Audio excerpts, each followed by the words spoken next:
முன்ன பின்ன தெரியாது, ரொம்ப ரொம்ப அன்பை காணிப்பாங்க. சரி, இவங்க உண்மையாதான் அன்பா இருக்காங்க அப்படின்னு சொல்லி நம்ம நினைச்சிட்டு இருப்போம். ஆனா அவங்க தேவைகளுக்காக மட்டும்தான் ஓட்டிட்டு இருப்பாங்க. எப்படி தெரியுமா? நம்ம அட்டைப்பூச்சி கேள்விப்பட்டிருக்கீங்களா? அந்த அட்டைப்பூச்சி நம்ம உடம்புல இருந்து அந்த ரத்தத்தை உரியும் பாருங்க.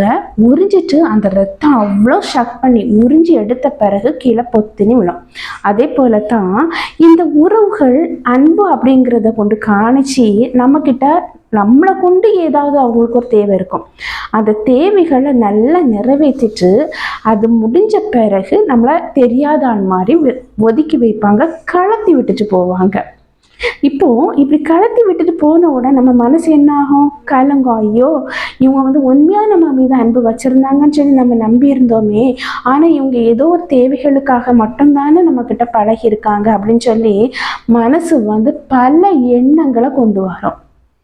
ஐயோ, நம்ம ஏமாந்துட்டோமே, இவங்களா இருந்துட்டு இப்படி இருக்காங்களே அப்படின்னு சொல்லி நிறைய டைம் என்ன பண்ணுவோம்னா புலம்ப தொடங்குவோம்.